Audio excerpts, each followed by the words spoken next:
Allez, on est heureux de voir, c'est les deux dernières soirées là. Ce soir, le grand rabbin. Demain soir, ce sera Raveli Lemel. C'est bien, c'est terminé en apothéose. On espère juste avoir des bonnes nouvelles, à la fois de nos malades et à la fois de tout ce qui se passe en Eretz. Voilà. C'est la raison. Exactement. Hein, voilà. Voilà, Et la merci raison pour beaucoup. laquelle, à la demande de Stéphane, il y aura aussi des Teuilim qui seront prononcés par le grand rabbin. Voilà, donc merci beaucoup, M. Rabbin Spingarn. Avec plaisir.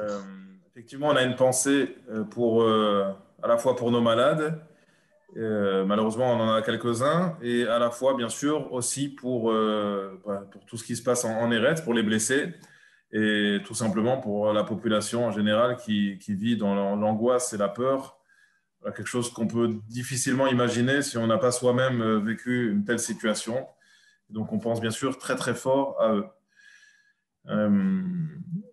Alors, je vais essayer de partager mon écran. Il faut par contre que l'animateur, donc à savoir mon ami et cher collègue Claude Spingarn, puisse m'activer mon partage d'écran. Je sens qu'on va appeler Brigitte. Punaise, se rappelle.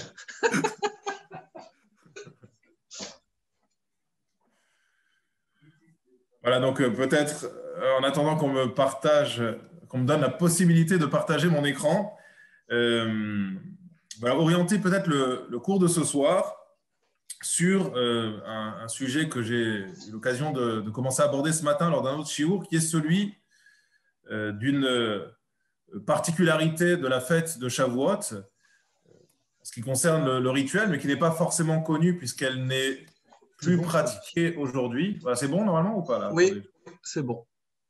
Alors voilà, tout à fait. Hop. Voilà. Oui. Donc je parlais effectivement d'un rituel qui est marqué noir sur blanc dans la Torah, qui concerne directement la fête de Shavuot, mais qui n'est aujourd'hui bien sûr plus pratiqué en l'absence de Beth Amikdash, en l'absence de temple, et qui pourtant continue aujourd'hui même à être porteur en tout cas d'un message qui me semble essentiel. Et c'est donc autour de cette thématique que je me suis proposé de travailler avec vous ce soir. Donc j'ai rapporté un certain nombre de textes, on ne les verra peut-être pas tous dans leur globalité, mais en tout cas, ça nous donnera matière à réflexion. En ce qui concerne les pains de Shavuot, ces fameux pains qui étaient apportés lors de la fête de Shavuot, ces deux pains faits à partir de fines fleurs de farine et que l'on apportait au temple le jour de Shavuot, et qui était la fin d'un processus qui commençait en réalité au moment de Pessah et au moment de l'apport de la quantité de homer, d'orge, et qui aboutissait donc sur la présentation de ces pains faits à partir d'une fine fleur de farine, un long processus durant lequel nous sommes amenés à réfléchir un petit peu à notre condition, à nous préparer à la fête de Shavuot. Et en ce qui concerne ce processus, lorsqu'il a été mis en place au moment de la sortie d'Égypte, à tout simplement sortir de cette condition d'esclave pour être en mesure de pouvoir intégrer cette Torah, la digérer comme il se doit. Et on ne va peut-être pas commencer par la source 1, paradoxalement, mais par ce que nous dit le Shulchan Aruch. J'ai volontairement choisi une source halachique ce soir parce qu'en principe, lorsqu'on prend le Shulchan Aruch, on s'attend souvent à trouver des lois, on s'attend souvent à trouver des éléments qui vont nous amener à ou bien respecter certaines choses, ou au contraire à s'abstenir de pratiquer certaines choses. Or, il s'avère que pour les lois de Shavuot qui sont extrêmement courtes dans le Shulchan Aruch, et d'ailleurs, je rappelais qu'il n'y a pas de Ilchot Shavuot à proprement parler.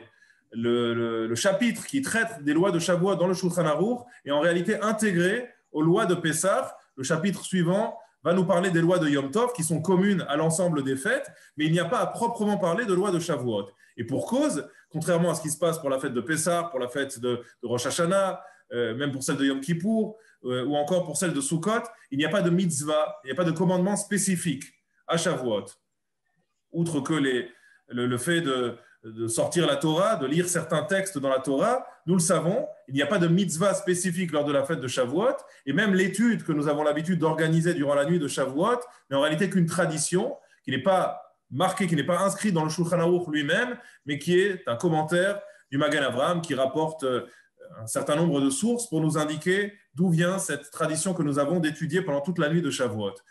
Dans le texte du Shulchan Aruch qui est consacré à la fête de Shavuot, nous n'avons en réalité que 3 articles, et le troisième d'entre eux se termine. Donc les premiers traitent de la lecture de la fête de Shavuot, la lecture de la Torah, la Haftara que nous lisons durant les jours de Shavuot, les Haftarot que nous lisons les jours de Shavuot, le premier et le second jour de Shavuot.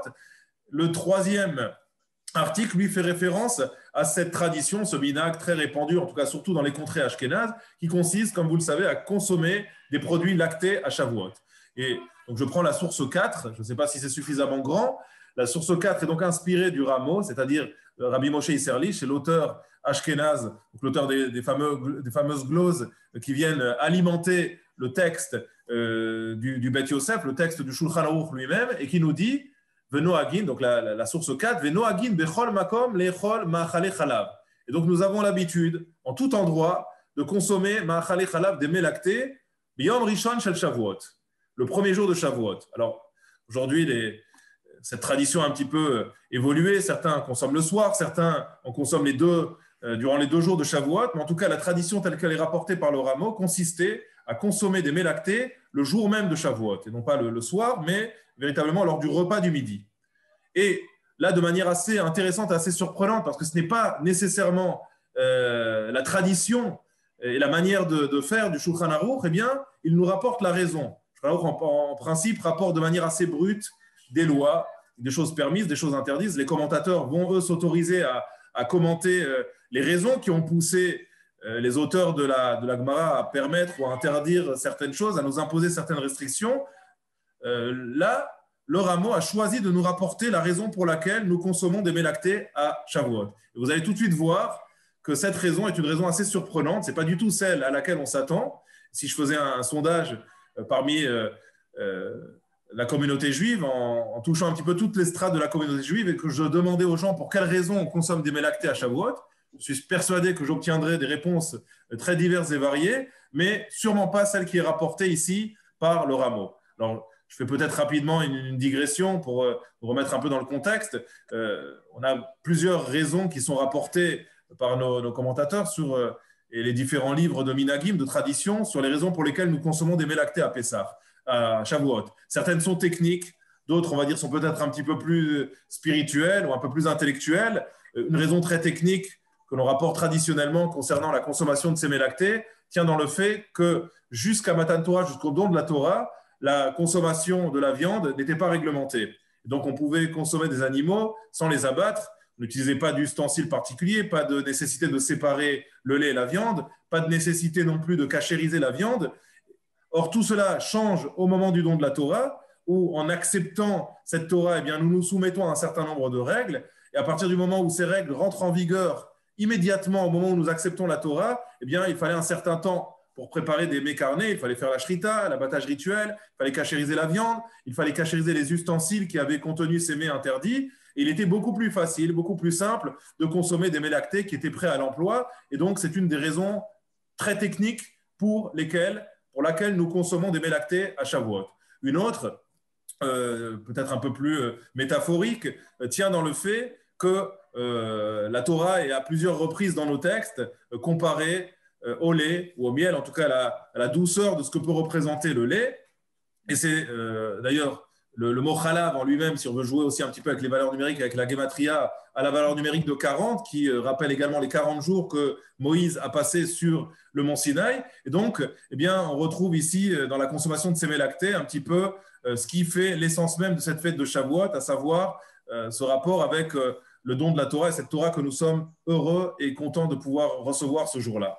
Mais ce n'est absolument pas, il y a encore bien d'autres raisons, je ne vais bien sûr pas toutes les citer, mais ce n'est absolument pas cette raison qui est mise en avant par le Shulchan Aruch, qui encore une fois, plus précisément le Rav Moshe Isserlich, donc qui vient ici un petit peu étoffer les halachot telles qu'elles sont rapportées par le Shulchan Aruch pour le milieu ashkénaze, et donc il nous surprend un petit peu par la raison qu'il rapporte. Je la lis tout de suite. Venireli ataam sheu kemo ashne tavshilim shelokrim belel pesach. Incroyable, c'est quelque chose qui n'est pas connu. C'est deux mets que nous consommons, c'est-à-dire, alors pourquoi est-ce qu'il parle de deux mets? Parce que les mets lactés, et là il nous fait cette suggestion avant même de le développer un peu plus bas, et avant même que les commentateurs du Shulchan Aruch eux-mêmes ne viennent le souligner, il n'est pas question ici, a priori pour le Rameau, que les mets lactés que nous consommons à Shavuot ne viennent remplacer totalement le repas traditionnel de Shavuot. Alors il y a des grandes discussions, je vois Nicole aussi qui hoche de la tête, c'est vrai qu'il y a beaucoup de traditions, certains, et je ne sais pas si c'était le cas en Alsace, mais en tout cas certains ont l'habitude, moi je me souviens de repas dans des familles vraiment très observantes à Anvers, où le midi, voire même le soir de Shavuot, on ne consommait qu'un mets lacté. Voilà, en faisant totalement abstraction du mets carné traditionnel. Vous le savez, en principe, lors d'un repas de fête, il faut absolument consommer du vin et de la viande. La viande est synonyme de joie, et donc il n'est pas question de faire abstraction du mets carné traditionnel. Là, le Rameau semble suggérer, en rappelant l'allusion donc aux deux aliments spécifiques qu'on met sur le plateau du Seder, en l'occurrence, ici, lorsqu'on parle de Shnei Tafshin, on parle de l'os et de l'œuf qui se trouvent sur le plateau du Seder. Eh bien, le Rameau viendrait suggérer que lorsqu'on parle de deux plats également pour la fête de Shavuot, je mets juste mes écouteurs voilà, pour ne pas être dérangé par les bruits ambiants. Je peux vous assurer que faire un chiour de chez soi à la maison à 8h30 avec les enfants, c'est un parcours du combattant. Voilà, donc je disais que lorsqu'on parle de deux plats qui viendraient en réalité faire écho aux deux plats spécifiques du plateau du Seder, en l'occurrence l'œuf et l'os, eh bien, on viendrait nous souffler le fait qu'il est important à Shavuot de ne surtout pas faire l'impasse sur le mets carné. Il y a un mets lacté, puis un mets carné qui est consommé un peu plus tard. Et ces deux plats, en réalité, eh bien, viendraient faire écho aux deux plats qui se trouvent sur le plateau du Seder et qui eux-mêmes viennent rappeler, comme nous le dit ici le Rameau, Zecher le Pessar et Zecher le Chagiga. Deux types de sacrifices qui sont le sacrifice pascal, donc spécifique à la fête de Pessah, et le Korban Chagiga, qui lui est un Korban spécifique aux différents Yamim Tovim, aux différents jours de fête, mais qui n'est pas spécifique à Pessah, qui est un sacrifice qu'on apportait lors des différentes fêtes de pèlerinage, aussi bien à Pessah qu'à Shavuot ou à Sukkot. Et donc nous dit le Rameau, Ken ochlim ma'achal chalav, ve'acharkach ma'achal basar. Et donc maintenant il le dit, il l'affirme clairement, c'est la raison pour laquelle à Shavuot, nous avons tenu à, en tout cas si ce n'est imposé, suggérer aux membres de la communauté de consommer ma'achal chalav, un mets lacté, ve'acharkach, et dans un deuxième temps, bien sûr, un mets carné, puisque l'inverse n'est pas possible. Une fois qu'on a mangé de la viande, il faut attendre un certain temps pour pouvoir manger du lait, donc ça aurait été beaucoup plus compliqué. Manger du lait et manger de la viande par la suite est quelque chose de beaucoup plus facile. Il suffit de se rincer la bouche, d'attendre un petit peu pour passer à la consommation de la viande. Utzrichin, nous dit le Shulchan Aruch, donc Utzrichin lavi imahem lechem ala shulchan sheu bimkom hamizbeach. Donc là, très intéressant. On ne se contente pas uniquement de consommer un mets lacté ou un mets carné, mais en réalité, le Shulchan Aruch va beaucoup plus loin. Il nous dit que l'idée derrière tout ça, c'est de devoir nous pousser à consommer deux pains différents. Un pain qui sera consommé sur lequel on va faire motzi pour le repas lacté et un second pain qui sera utilisé pour le repas carné, puisqu'il n'y a pas de possibilité d'utiliser le même pain, la même miche de pain pour un repas lacté, un repas carné, de peur qu'on ait touché ce pain avec les mains donc, qui sont encore un petit peu sales, des aliments consommés précédemment. Et donc, on risquerait de faire un mélange entre le lait et la viande qui est proscrit. Et donc, en fait, on veut nous encourager ici à apporter deux pains différents. Sur la table qui elle-même, de nos jours, eh bien, remplace en quelque sorte l'autel du temple qui est détruit, qui n'existe plus.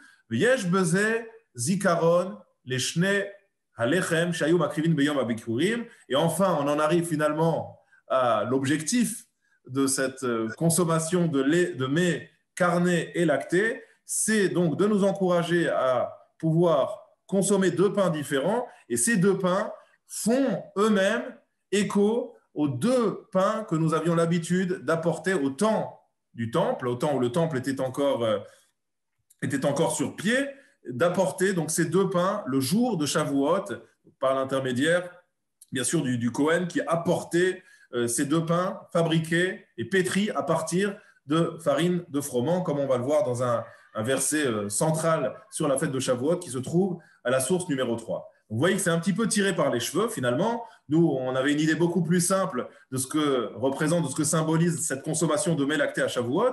Or, a priori ici, le Shulchan Aruch, donc vous voyez, je ne suis pas allé chercher très très loin. Je prends un texte qui est vraiment très accessible et qui est un texte vraiment commun à, j'ai envie de dire presque à l'ensemble des Juifs et à l'ensemble même des traditions, des communautés. Eh bien, il nous rapporte ici que, contrairement à ce qu'on imagine, en réalité, la raison pour laquelle nous consommons des mets lactés, des mets carnés est beaucoup plus recherchée que ce qu'on a l'habitude d'enseigner et qu'elle correspond à la volonté absolument de commémorer le jour de Shavuot, eh bien, ces deux pains qui étaient apportés au moment de la fête de Shavuot, du temps où le temple existait encore. Alors pourquoi? Bien sûr, la question qui se pose, c'est pourquoi est-ce qu'il est important, alors que, je l'ai dit au début de ce shiur, les halachot sont extrêmement restreintes, la halachot de Shavuot dans le Shulchan Aruch. On fait l'impasse sur quasiment la totalité des choses qui pourraient nous paraître essentielles. Je vous ai dit, même sur cette traditionnelle veillée de Shavuot qui aujourd'hui est devenue quelque chose de tout à fait accepté dans l'ensemble des communautés du monde et qui est de plus en plus pratiquée, de plus en plus célébrée, eh bien, même cette tradition, qui n'est pas, enfin, qui est d'une certaine manière qui est ancestrale, mais qui ne remonte pas à des temps aussi anciens, en tout cas que les temps de la Gemara, que les temps du Talmud, c'est quelque chose de plus récent, eh bien, elle n'est pas rapportée par le Shulchan Aruch.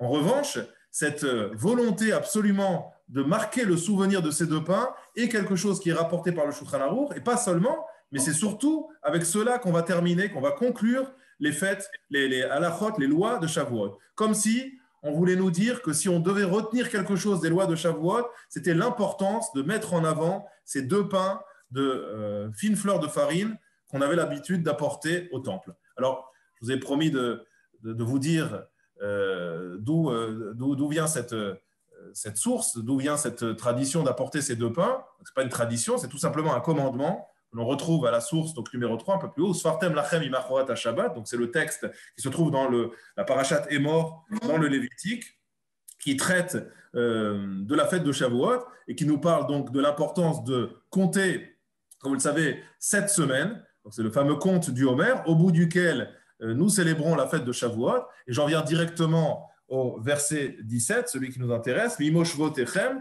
donc ce verset 17 que je traduis peut-être directement en français. Donc, de vos lieux de résidence, vous apporterez du pain qui sera balancé, 2 pains, voilà nos 2 pains qui apparaissent, 2 pains de 2/10 d'épha, ils seront de fleurs de farine, ils seront cuits à pâte levée, offrande de prémices pour Hachem.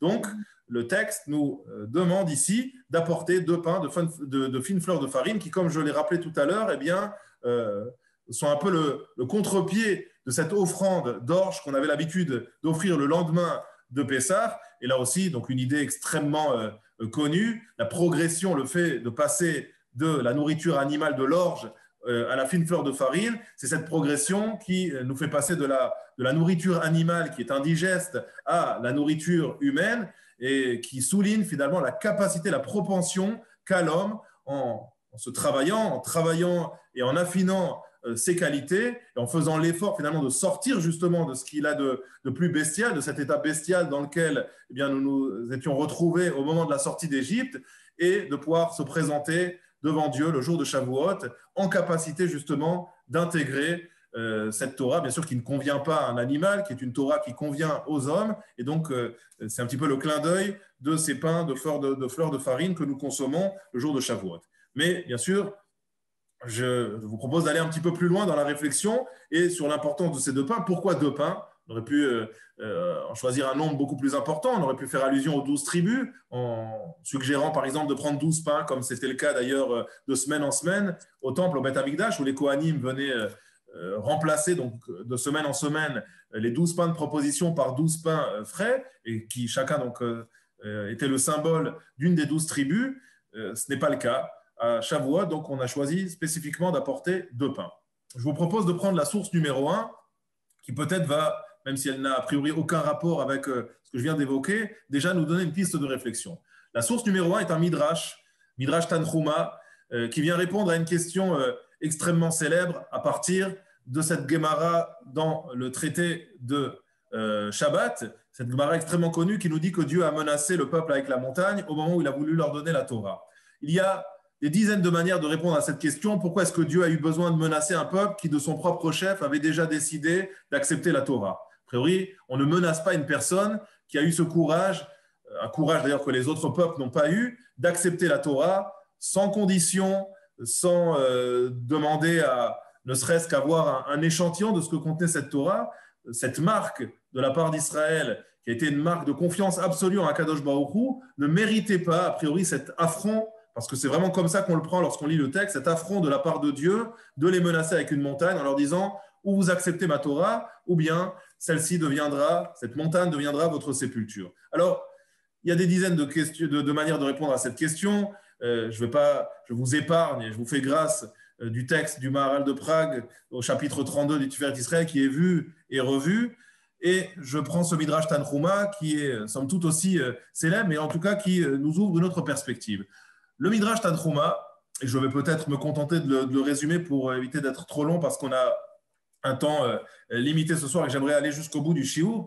Le Midrash Tanchuma, cette source numéro 1, nous dit qu'en réalité, eh bien, lorsque le peuple juif s'est engagé à recevoir la Torah de son propre chef, par cet élan d'amour et de confiance en Dieu, et lorsqu'il a dit « Na'aseh v'nishma », nous ferons et nous comprendrons, nous acceptons cette Torah immédiatement, sans même, comme je l'ai dit, demander à en voir le moindre échantillon, eh bien, en réalité, cet engagement, d'après le Midrash Tanchuma, ne concernait que la partie écrite de la Torah, que ce qu'on appelle Torah Shebirtav.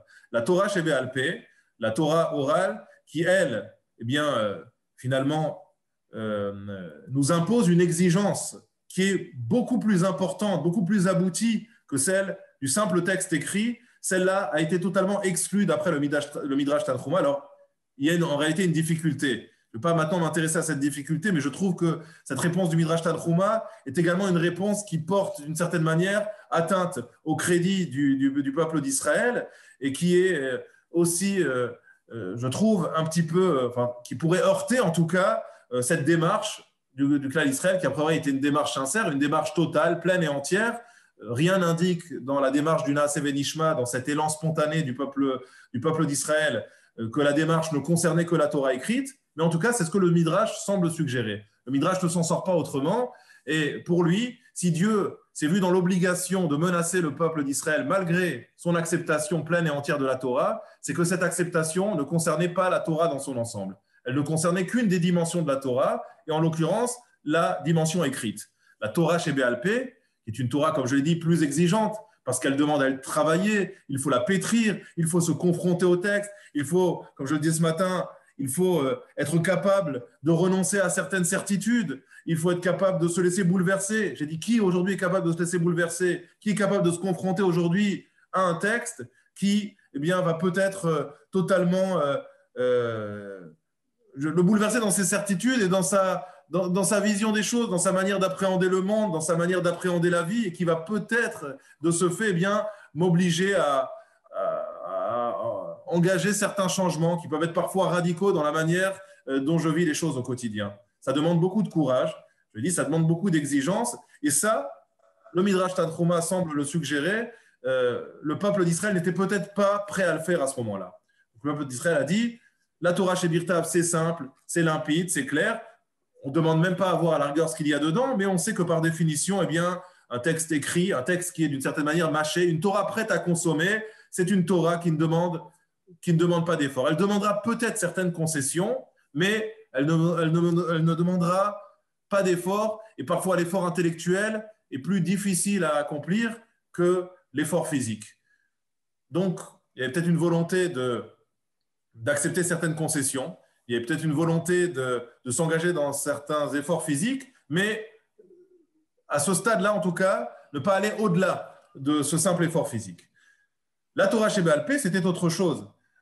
Comme je l'ai dit, le peuple d'Israël n'avait peut-être pas suffisamment à ce moment-là de maturité spirituelle pour pouvoir s'engager également sans condition à recevoir cette Torah Shebe'al Peh. Et donc, nous dit le Midrash Tanchuma, très simplement, Dieu s'est vu dans l'obligation de menacer le peuple juif avec la montagne, non pas pour régler ses comptes avec lui en ce qui concerne la Torah écrite, ça c'était déjà fait, c'était déjà accepté et acté par le peuple, et Dieu n'avait aucune raison de remettre en question, contrairement à ce que nous dit Tosfot, qui lui pense qu'en réalité on peut changer d'avis. Comme dit le proverbe, il n'y a que les imbéciles qui ne changent pas d'avis, et donc même un élan de générosité de la part du peuple juif aurait pu, en étant confronté à la réalité de manière très factuelle, au don de la Torah, aux éclairs, au tonnerre, et à cet instant tout à fait unique dans l'histoire, eh bien, le peuple aurait pu avoir peur et revenir sur sa décision.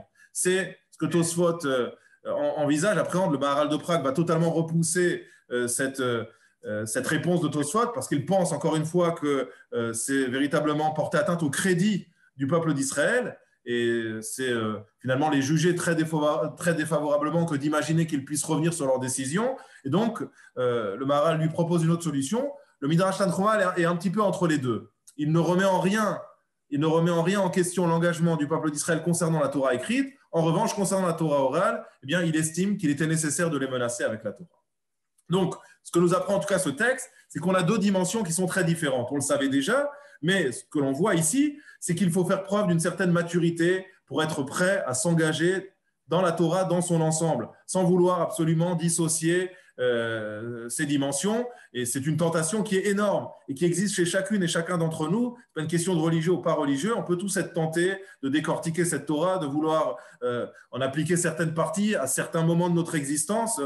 Personne n'a une existence qui est linéaire. On a tous des hauts et des bas, on a tous des moments de découragement, des moments où au contraire on est prêt à faire plus d'efforts, on est prêt à peut-être aller un petit peu plus loin. Et donc cette tentation finalement de vouloir parfois scinder les choses en deux, c'est une tentation qui guette chacune et chacun d'entre nous au quotidien. Et c'est contre cette tentation, contre la menace de cette tentation, peut-être que le Midrash Tanchuma vient ici souligner que même le peuple d'Israël, au moment où il avait pourtant atteint la 49e porte de pureté, même la 50e, eh bien, n'était peut-être pas prêt encore à accepter cette Torah chez Béalpé, cette Torah orale, sans condition, et qu'il a fallu que Dieu les y pousse et les y oblige par cette montagne placée au-dessus de leur tête et qui menaçait de les écraser. Le deuxième texte, Shemot Rabbah, c'est encore une fois un midrash, cette fois-ci plus dans le midrash Tanchuma et dans le midrash Rabbah, qui nous rapporte un midrash sur la parashat Yitro. Donc nous nous situons dans le passage de Yitro qui précède, qui introduit les 10 commandements, un passage que nous lirons lundi matin dans les différentes synagogues, et qui nous dit « Où Moshe Allah el Elohim » que Moshe est monté vers Dieu. Alors qu'est-ce que signifie monter vers Dieu? En tout cas, le midrash vient illustrer ce verset par un autre verset de Tehilim, des psaumes, qui nous dit « Alita la marom shavita shevi » où David Amelech, le roi David, témoigne au sujet de Moshe Rabbeinu, de Moïse, Alita la marom shavita shevi. Tu es monté dans les cieux, shavita shevi, littéralement, tu as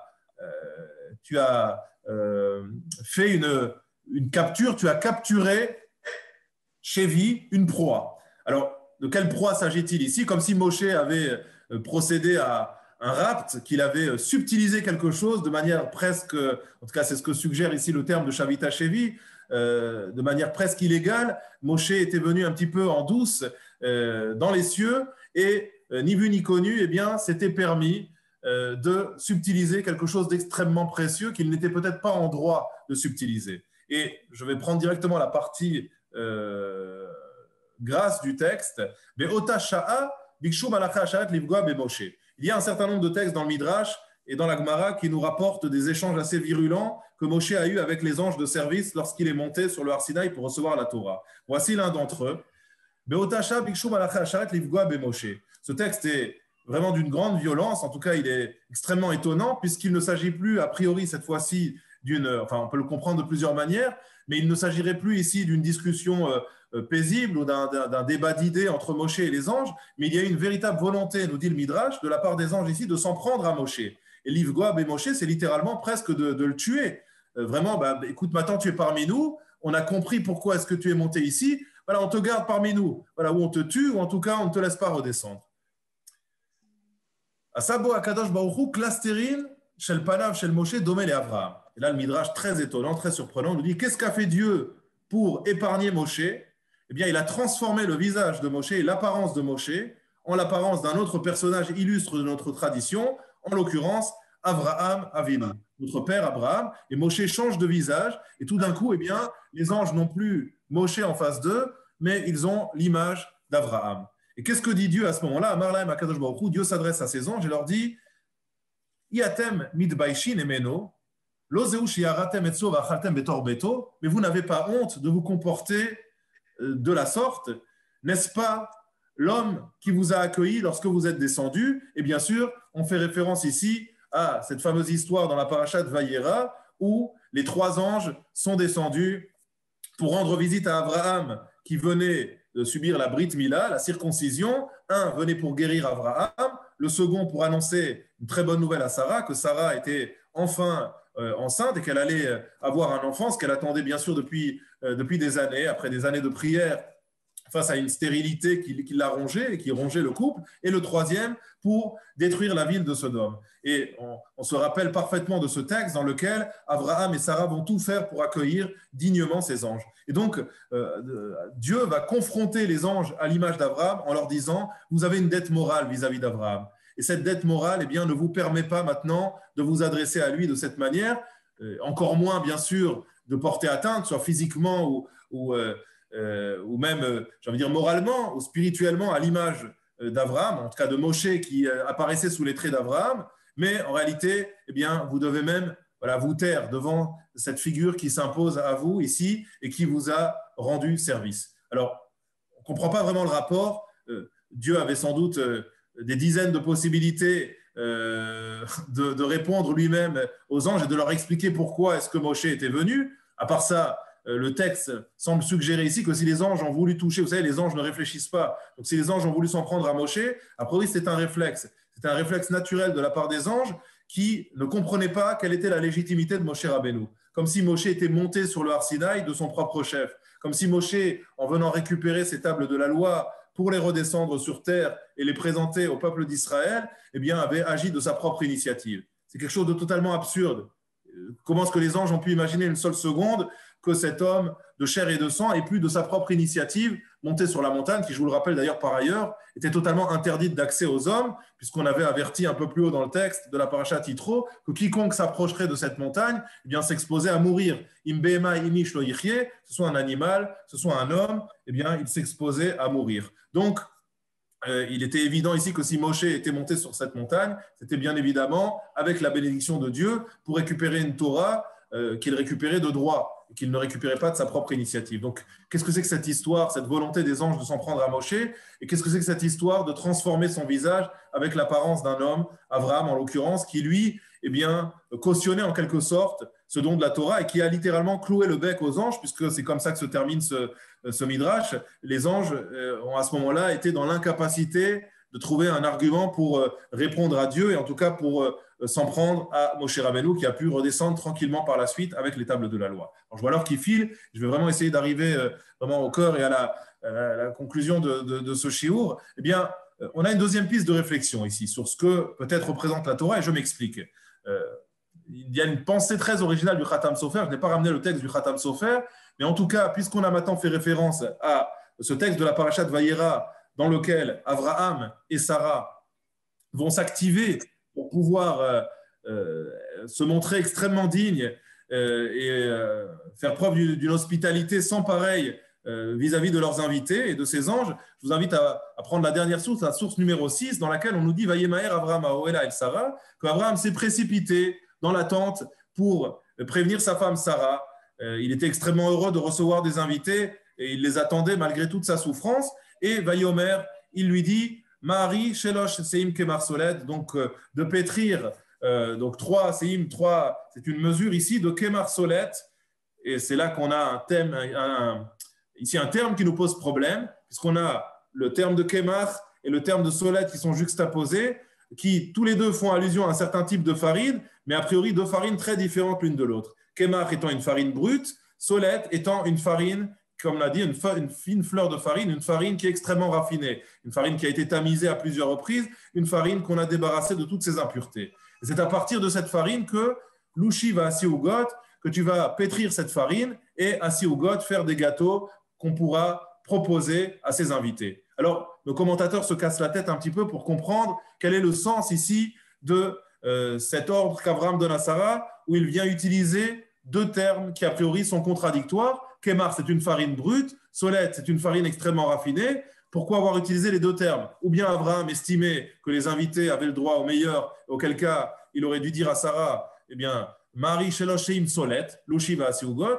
ou bien faire abstraction du solette et ne proposer à Sarah que d'utiliser de Kemar, de la farine brute, parce que peut-être estimait-il que pour les invités, c'était parfaitement suffisant et qu'il n'était pas nécessaire, en tout cas à ce stade-là, alors qu'il ne les connaissait pas, d'utiliser une nourriture qui était plus raffinée. Alors, on a beaucoup de réponses, là encore une fois, très techniques qui nous sont données en disant qu'en réalité, Abraham, de par sa bonté, bien, voulait absolument offrir le meilleur à ses invités et que la farine qui a été utilisée par Sarah était solette. C'était de la fine fleur de farine et que le kémar qui est juxtaposé à ce solette dans le verset, lui, en réalité, a été utilisé pour autre chose. Il n'a pas été utilisé pour les gâteaux. Sarah en avait besoin également dans sa cuisine pour d'autres raisons, mais les gâteaux eux-mêmes qui ont été proposés aux invités ont été pétris avec ce que Sarah avait de meilleur. Mais nous avons une autre lecture de ce verset qui nous dit qu'en réalité, ce kémar solette est un espèce de compromis entre Abraham et Sarah, l'attitude qui a été celle de Sarah et l'attitude qui a été celle d'Abraham. Effectivement, d'après donc d'autres sources, Abraham, lui, a proposé à Sarah d'utiliser la farine la plus noble que Sarah possédait dans sa cuisine pour pouvoir offrir aux invités quelque chose de digne. Abraham, lui, en l'occurrence, Sarah, considérait que la farine kémar, la farine brute, était largement suffisante de manière à pouvoir pétrir ses gâteaux et proposer quelque chose de tout à fait digne et de tout à fait acceptable par les invités. Vous avez bien compris qu'au-delà d'un débat ici culinaire et gastronomique se cache une idée beaucoup plus profonde. Et c'est cette idée que j'aimerais très rapidement partager avec vous pour pouvoir donc arriver à la conclusion. Bien sûr, en 3 quarts d'heure, on n'a pas le temps malheureusement de développer suffisamment les idées, mais c'est simplement pour donner une piste de réflexion et répondre à la question qu'on a posée au début sur vraiment le symbole de ces deux pains et l'importance qu'il continue peut-être à jouer pour nous aujourd'hui, même si, nous l'avons dit, nous n'avons plus malheureusement de temple et plus de possibilité de continuer à observer ce rituel. Nous l'avons vu dans le Shulchan Aruch. Par la consommation des mets lactés, des mets carnés, nous continuons à suggérer et à évoquer encore aujourd'hui même donc l'idée de ces deux pains qui étaient apportés au temple au moment de Shavuot.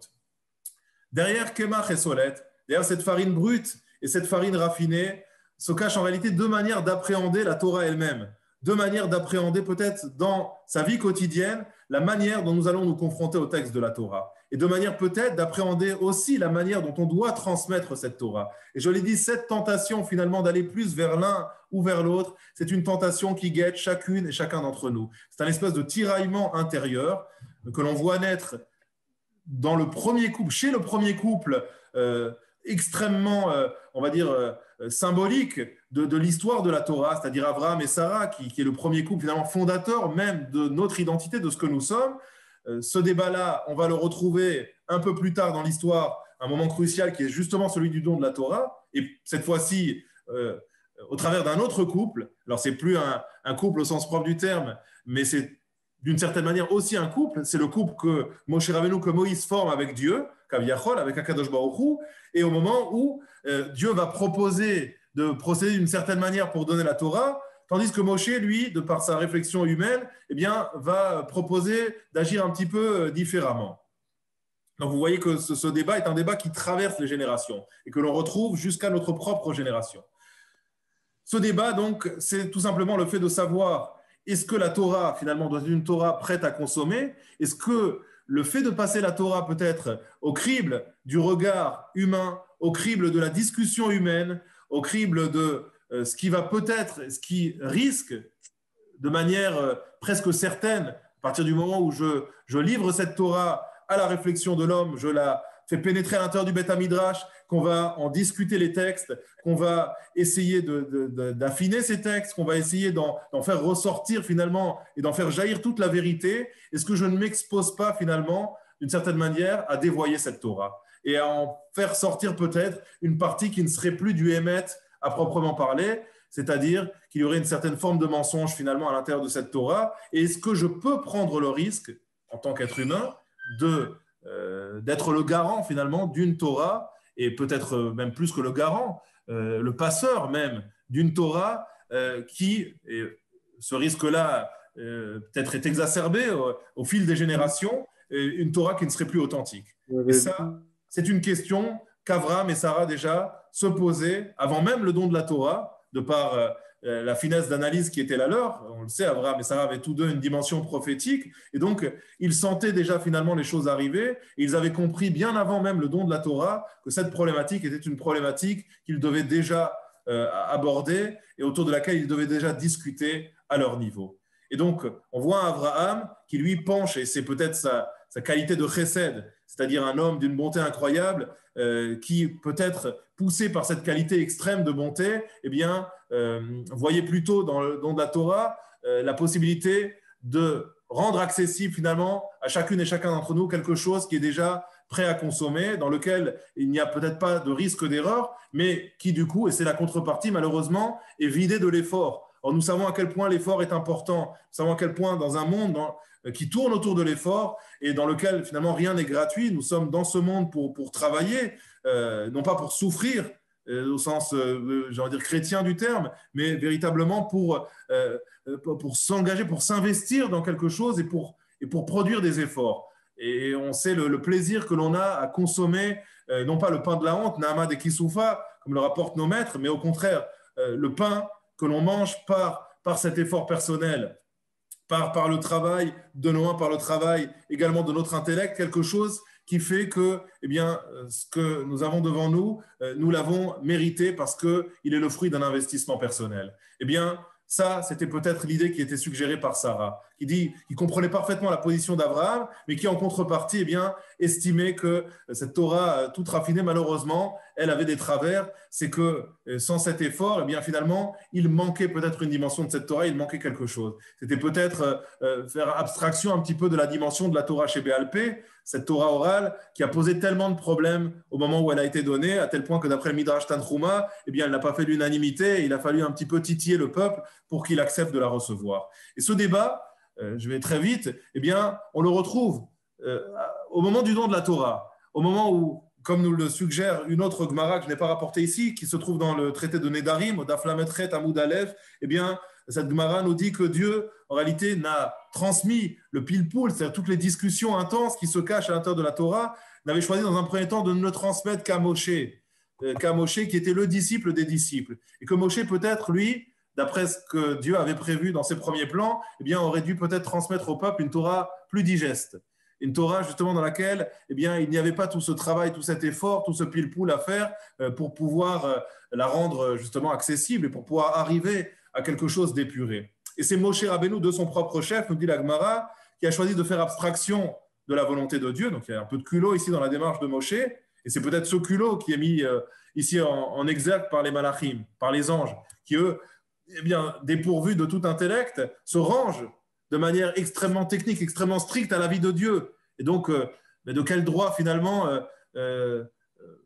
cet homme-là se permet-il de venir un petit peu bouger les lignes et vouloir prendre cette Torah, prendre ce pile-poule, prendre ces discussions intenses qui va justement donner un petit peu du corps à la Torah et qui va donner du fil à retordre à tous ses disciples, eh bien, de quel droit se permet-il de venir la prendre pour la transmettre de cette manière, alors que Dieu avait peut-être envisagé, lui, une autre manière de transmettre cette Torah. Et finalement, eh bien, Akadosh Baruch Hu, Dieu a estimé que la démarche de Moshe n'était absolument pas une démarche mauvaise, parce qu'au fond, oui, effectivement, cette Torah, sans cet effort qui est fourni derrière, au risque même éventuel peut-être qu'il y ait parfois malheureusement certains débordements, en tout cas que certaines personnes, pas tous, parce qu'on a malgré tout l'assurance que lorsque cette Torah, elle est étudiée d'une manière totalement désintéressée, et lorsqu'on fait l'effort de faire germer les choses, c'est-à-dire qu'on ne se contente pas d'une analyse superficielle, mais qu'on va au fond des choses, au bout des choses, et c'est ça finalement cette Torah que nous recevons de nos maîtres. On la reçoit de génération en génération par une tradition qui a été exploitée de manière totale. Une tradition qui a été exploitée par des personnes qui étaient inintéressées et qui, lorsqu'elles ont abordé cette Torah, l'ont fait avec une tête qui était totalement disposés à l'étude de cette Torah, qui n'étaient pas pollués par un certain nombre d'idées qui auraient pu justement leur faire porter un regard biaisé sur cette Torah. Lorsqu'on n'a pas peur de s'y confronter, lorsqu'on n'a pas peur d'aller au bout des choses, et comme on le voit souvent dans le texte de la Gemara, et qu'on va se casser la tête 10 fois, 15 fois, 20 fois avant d'arriver à en sortir quelque chose, eh bien, on a d'une certaine manière l'assurance que cette vérité pourra continuer à germer. Et donc, voilà un petit peu la discussion entre Moshe et Akadosh Baruch Hu, telle qu'elle s'est posée, on l'a vu des années auparavant, entre Abraham et Sarah, et c'est finalement une sorte de compromis auquel on va arriver, dans lequel on n'abandonne pas complètement l'idée qui a été celle d'Abraham, mais on considère malgré tout que Sarah, de par sa dimension prophétique, qui est d'ailleurs supérieure à celle d'Abraham, eh bien, finalement, ajoute une valeur ajoutée à sa manière d'appréhender la Torah dans sa dimension d'exigence et d'investissement. Et ces deux pains, et je conclus justement avec cette idée, je vous laisse vraiment réfléchir là-dessus, ces deux pains, je nous laisse réfléchir là-dessus, qui je suis pour vous laisser réfléchir, je nous laisse, j'ai tellement à réfléchir encore aussi sur ce sujet, mais ces deux pains, en réalité, eh bien, font référence à ces deux dimensions. À la fois ces deux dimensions de la Torah, peut-être cette dimension Torah chez Birtav, Torah écrite et Torah chez Béalpé, mais peut-être à ces deux manières aussi de transmettre la Torah et d'appréhender la Torah. Une Torah prête à consommer, une Torah dans la dimension du solède, de quelque chose qui est déjà épuré et qui ne demande aucun effort, ou bien une Torah au contraire brute, une Torah de Kemar, une Torah qu'on va devoir pétrir, une Torah qu'on va devoir explorer, une Torah qu'on va devoir parfois peut-être un petit peu même malmener pour essayer d'en tirer ce qu'il y a de meilleur et du Kemar, de la farine brute, arriver au solède, à la fine fleur de farine. Et c'est en réalité, d'après aussi certains, je conclue là-dessus, en réalité, de cette manière que Sarah a pétri les deux pains, et c'est ce que suggère aussi le Khatam Sofer, et d'autres que si le verset que nous avons vu dans la dernière source nous dit Kemar Solet, que lorsque Abraham s'est adressé à Sarah et lui a dit utilise Kemar Solet, et nous avions dit mais il faut savoir, c'est du Kemar ou du Solet qu'il faut utiliser? Eh bien, les deux. Pourquoi pas les deux? Un pain qui serait pétri avec de la farine brute, un pain qui serait pétri avec de la fine fleur de farine. C'est parfait pour la paix des ménages. Nous n'excluons de cette manière ni l'idée qui était portée par Sarah, ni celle qui est portée par Abraham. Vous l'avez bien compris, il ne s'agit pas simplement de savoir si les chalotes vont avoir tel ou tel goût, mais ce qu'elles viennent ici symboliser.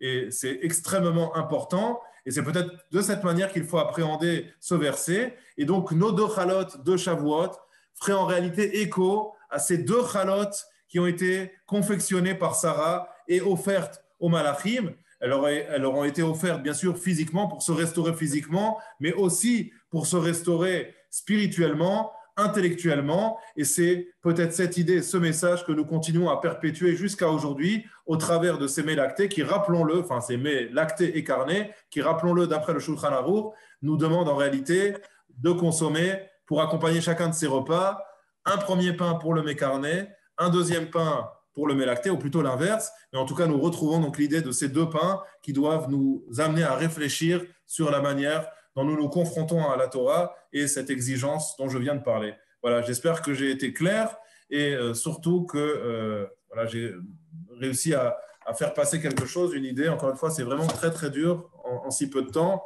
mais j'essaie de respecter le... Voilà, on a commencé un peu en retard, donc j'essaie de ne pas trop déborder des 3 quarts d'heure. Merci beaucoup, en tout cas, au rabbin Spingarn. Et je sais à quel point c'était extrêmement... là aussi, il y avait une certaine exigence dans le fait d'être là tous les soirs pour pouvoir accueillir nos invités, les écouter, bien sûr gérer aussi le bon déroulé en tant qu'administrateur de cette soirée. Et Brigitte, bien sûr, toujours là pour la partie technique, mais pas simplement. Bien sûr, on le sait, Brigitte, c'est le couteau suisse, dans le sens le plus noble du terme, du consistoire. Et que Dieu vous garde vraiment tous les deux en bonne santé jusqu'à 120 ans, ainsi que toutes les personnes qui nous ont écoutés ce soir. Et bien sûr, nos malades, c'est une bonne transition pour faire 1 ou 2 Teilim pour nos malades et pour la situation en Eretz Israël. Très bien. Chazak ou Baruch. Moi, je suis prêt à écouter encore le Khatam Sofer. Hein, ben, on le fera. Moi aussi. Alors, je vous prendrai tous les deux. Je ne vais pas trahir un secret en disant que je fréquente suffisamment à la fois le Rabbin Spingarn et Yosef Selam, voilà, sans vouloir priver le reste de l'Assemblée de ce texte-là, pour dire qu'on aura de multiples occasions de partager ce texte ensemble. Magnifique, magnifique. Très bien. Alors, les amis. Tu nous prives de quelque chose, là, quand même. Michel, je suis prêt à l'étudier avec toi aussi, pas de problème. Je veux vraiment pas embêter, il est tard, moi j'ai tout mon temps et je veux simplement qu'on termine avec ces Teilim. Est-ce qu'on pourra avoir les marées mekomotes? Oui, bien sûr, bien sûr. Vous enverrez les marées mekomotes du Khatam Sofer en question. Là, j'ai vraiment. Et même de votre document aussi. Ah oui, oui, ça aussi, ça. Oui, ce que j'ai déjà là, ça, je vous le fais passer sans souci. Avec plaisir. Pas de problème. Donc, attends, vous n'avez pas la fiche des Teilim. Alors, on va reprendre les classiques. Hein. On va faire 2 Teilim, Kouf Kaf Aleph et Kouf Lamed. Juste, même si on les connaît par cœur, j'aime bien avoir un texte devant les yeux. Moi, je vais essayer de le je trouve pas. Il faudrait qu'il enlève le. Donne-moi la lumière, s'il te plaît, vite. Vite, ouais. Est-ce qu'il pourrait enlever le partage d'écran? Alors. Alors, Spingard, vous voulez les faire? Vous voulez lire? Non. Bravo. שיר למעלות, אשא עיניי אל ההורים, מאין יבוא עזרי. עם אדוני עושה שמיים וארץ, ותן למות רגליכם, ינום שומריכם. לא ינום ולא יישן, שומר ישראל. אדוני שומריכם, אדוני צילכם על יד ימינכם. יומם השמש לא יככם, ויורח בלילום. אדוני ישמורכם מכל רע, ישמור את נפשכם. אדוני ישמור צאתכם ובואכם מהטוב ועד עולם. שיר המעלות ממעמקים כרוסיכו אדוני. אדוני שמעו בקולי, תהיינה אוזנך קשובות לכל תחנוני. בעוונות תשמעו, אדוני מי יעמוד, כי ממך סליחו, למען תברם. בשיא אדוני כבשו נפשי, ולדברו אוכלתי. נפשי לאדוני משומרים לבוקר, שומרים לבוקר. יחל ישראל אל אדוני, כי עם אדוני החסד, והרבה עמו יפדוס, והוא יפדה את ישראל מכל עוונותיו. מי שברך אבותינו אברהם יצחק ויעקב, וסוב רבקה חל ולאה, הוא יברר וירפא החולים. Alors, je vais juste reprendre quelques noms. Vous pouvez aussi me donner des noms si vous avez. Hine Basgitel, VS, Chaviv, Gabriel, Ben Simcha. Ve'et, je ne sais pas si vous avez des noms de Cholim encore spécifiques. Ve'et Arav, Ariel, Ben Esther, Ve'et. Hanif Gaim Bemeron. Pardon? הנפגעים במירון. וגם את הנפגעים במירון, וגם את כל הנפגעים מהטילים מהימים האחרונים, וגם כל חולי הקורונה וכל חולים ישראל בתוך שאר חולי ישראל, כולם. אמן. הקדוש ברוך הוא ישלח להם מהרה רפואה שלמה בקרוב, רפואת הנפש ורפואת הגוף לכל איבריהם וגידיהם, השתה בעגלה ובזמן קריב, ונאמר אמן. עוד רפואה à l'ensemble des malades, des cholim. Voilà, vraiment, merci beaucoup. Merci beaucoup pour ce shiur, grand rabbin. Voilà, et puis, pour ceux qui le veulent, demain soir, ce sera le grand rabbin qui introduira donc, notre invité, Rav Eli Lemel. Je vous invite vraiment à être là, parce que le Rav Eli Lemel, je pense que ce n'est pas un hasard d'ailleurs si c'est lui qui conclut cette série. Non pas qu'on n'avait pas des invités prestigieux durant ces 2 semaines. Le Rav Eli Lemel, c'est... pour moi, vraiment l'un des plus grands conférenciers en France. Et à part ça, c'est quelqu'un qui compte beaucoup pour moi, puisque c'est aussi vraiment un de mes maîtres et des personnes qui m'a formé et qui, sans doute, m'a donné la possibilité d'être là aujourd'hui. Donc, voilà, je lui suis vraiment éternellement reconnaissant. Et je vous invite, bien sûr, à revenir demain soir. Bonne soirée à tout le monde. Merci beaucoup. Bonne soirée. Merci. Merci.